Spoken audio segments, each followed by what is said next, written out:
The notorious American serial killer Jeffrey Dahmer, who killed 17 men and boys between 1978 and 1991, is the inspiration for the film. He was one of the coldest-blooded serial killers in history due to the methods of his execution, which included mutilation, cannibalism, and so on. But in this film, we'll focus on Dahmer's time in high school in the 1980s, when evil first started to take shape. At the beginning of the movie, Jeffrey Dahmer was one of the passengers on a school bus, but he is alone himself and constantly looking out the window. Unlike other students, he suddenly observes a grown man jogging nearby and becomes intrigued. He continues to stare at the man even after being dropped off at home, as if he has developed an obsession with him. Later, two teenagers approach Dahmer as he is slowly holding a plastic bag. When they inquire about what is inside, Dahmer responds that he discovered a dead cat,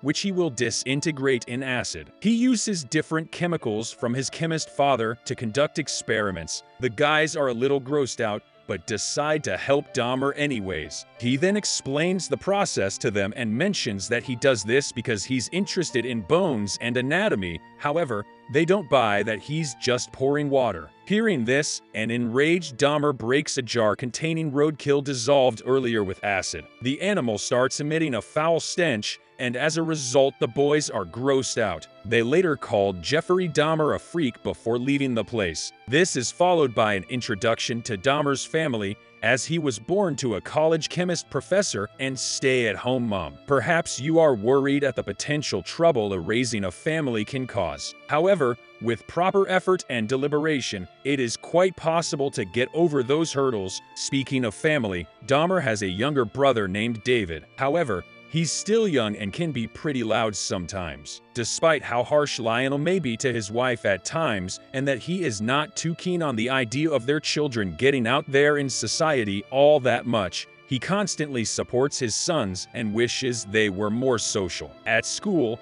Dahmer is often bullied for being weird. He sits alone and sometimes steals preserved animals from the biology class. One day, when Lionel returns from work to his home tired and finds that Dahmer is still obsessed with dead animals, he becomes enraged. He bursts into the shed in a passion and begins tossing all the preserved creatures into the garbage. Additionally, he shouts at Dahmer to find genuine companions and put an end to this craziness. Dahmer makes unsuccessful attempts to talk to a handful of his classmates at school the following morning. Later that day, as he is dejectedly sitting beside the road, he recognizes the previous day's jogger and becomes enthusiastic. When he gets home late at night, Lionel consoles him and gives him a set of dumbbells. Dahmer accepts the advice and begins exercising, but he also keeps up his side passion of torturing animals and gathering their bones. When a teacher notices Dahmer not paying attention one day in class, she asks him a question. However, the slack Dahmer responds in a humorous manner,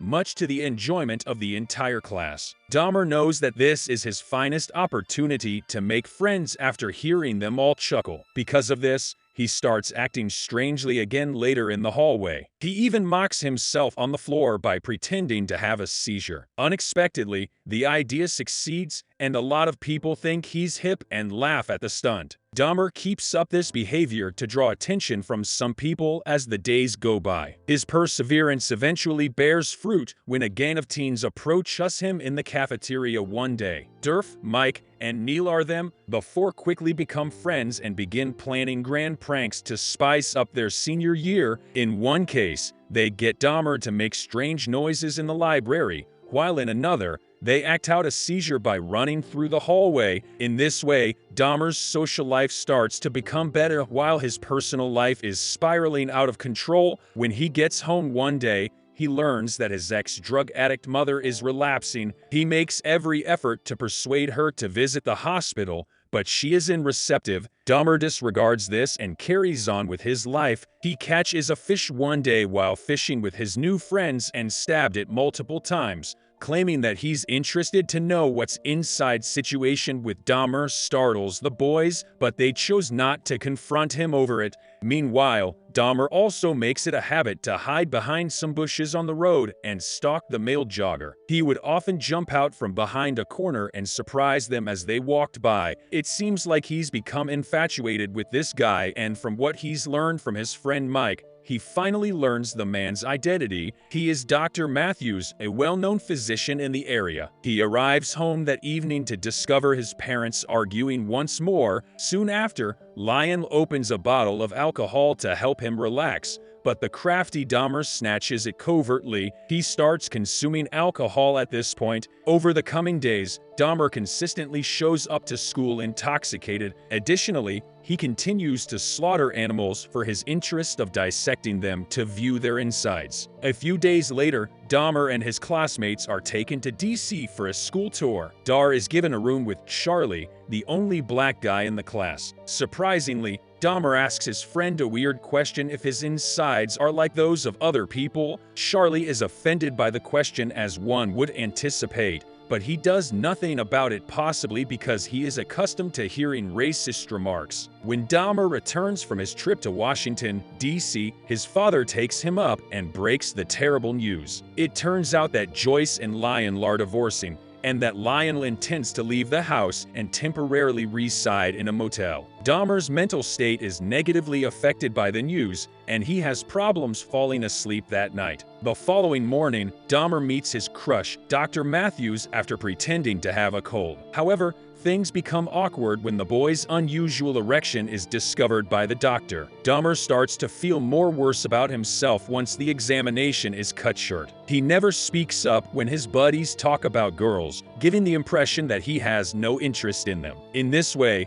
the separation of his parents and his odd sexual preferences begin to drive him nuts. As the days go by, he begins drinking heavily, even at school, much to his friends' displeasure. When his parents start arguing one day regarding David and him having custody, he becomes even more distraught. The following morning, as Dahmer's buddies are celebrating, some of their classmates approach them and ask about him. Although the other students claim he has gone on since he found his companions dull, Durf observes his absence. This incites Durf, who then challenges his fellow students to see if they can trick Dahmer into pulling one of his well-known seizures at a shopping center. Durf could care less about the idea, whereas Neil finds it objectionable. He bribes Dahmer the following day in order to persuade him to carry out the act at the mall. When numerous lads visit the packed mall over the weekend, Dahmer begins to exhibit symptoms of a seizure. He gets mocked by the boys, and one of them even records it on camera. The video lasts for several minutes, and Dahmer keeps getting onto the floor to do silly stuff for his friends. Once he's done with painting, he finally realizes that his friends treat him like a novelty. To add to his troubles, when he reaches home, his mother informs him that she and Lionel have finalized their divorce and he has gained sole custody of their house. Everything happening around takes a deadly toll on Dahmer's mind, and one day, he waits with a bat to beat up Dr. Matthews. Fortunately, the latter never shows up. As a result, Dahmer loses his patience and starts hitting a tree viciously until the bat breaks. Later that evening, as a couple of kids from the neighborhood stroll through the woods, they come across a deceased dog with all of its guts spilled out. Dahmer has been stalking these children for a long time. He sees them every day and knows their names, so he can mimic their voices. But the kids never come out of the house, which frustrates him to no end. One day, though, they finally emerge, and Dahmer's excitement quickly turns to anger as he screams at them to come over. News of the incident quickly spreads throughout the town, and so the residents begin to assume they have a psychotic person among them. The next day, all the students, including Dahmer's friends, are talking about the upcoming prom. Dahmer tries to join the conversation as well, but Mike teases him by saying that no female would want to go out with a strange like him. Despite this, Dahmer approaches a freshman named Bridget because he still has hope. She gently declines his invitation to the prom, as one might anticipate. But Dahmer, being the smart guy that he is, sets up a story that freshman females will automatically become popular if they go to the prom with senior boys. Bridget succumbs to the trick and accepts right away. The two awkwardly attend the prom the following night, and Dahmer's pals are horrified to see it. After some time, Neil approaches Dahmer and apologizes for the commotion they caused in the mall as he is buying drinks for Bridget and himself. When it's time to dance with Bridget, Dahmer feels embarrassed and doesn't look her in the eye. Nevertheless, he accepts the apologies and returns to Bridget. Dahmer is obviously uninterested in girls and finds it difficult to interact with them on a social level. When he's had enough, he leaves and goes back to his car to eat by himself. Dahmer discovers his mother preparing her things to leave the following day when he gets home. The unfortunate part is that she's also bringing David, a little child. When Joyce tries to say goodbye to her older son, he doesn't reply and instead retreats to his house. He loses it there and begins hurling things. Soon, the day of graduation comes, and Lionel congratulates his son on a job well done. He also hands him the keys to the family vehicle, but Dahmer doesn't appear interested because he misses his mother so much. One evening, Durf picks up Dahmer after spotting him alone on a dark road. Dahmer has odd blood stains on his hands and exudes a distressed, agitated demeanor. Durf, who is terrified, asks him about it, but the deranged youngster merely says, "It's paint." The two then begin to discuss their friendship, but unlike Neil, the haughty Durf won't accept responsibility for treating his friend like a circus freak. Dahmer is enraged by this, so he cunningly extends an invitation to his home for some beer. After both have entered, Durf freaks out when he sees Dahmer standing awkwardly next to him and decides to leave. Dahmer grabs a baseball bat as they leave and makes an effort to strike his friend, but thankfully misses. As Durf is about to drive off, he sees Dahmer with a baseball bat in his hand. That evening, Dahmer consumes an enormous amount of alcohol and develops hallucinations about trying to attack his companion. He worries that he's evolving into a monster, but he also enjoys the sense of controlling and killing others, so the following morning, he starts his car and leaves. He picks up Stephen Hicks as a hitchhiker along the road, and he will soon become his first victim. According to the title cards, Stephen Hicks visited Dahmer's home on June 18, 1978, and he was never heard from again. After being apprehended, Jeffery Dahmer confessed to the 1991 slayings of 17 persons.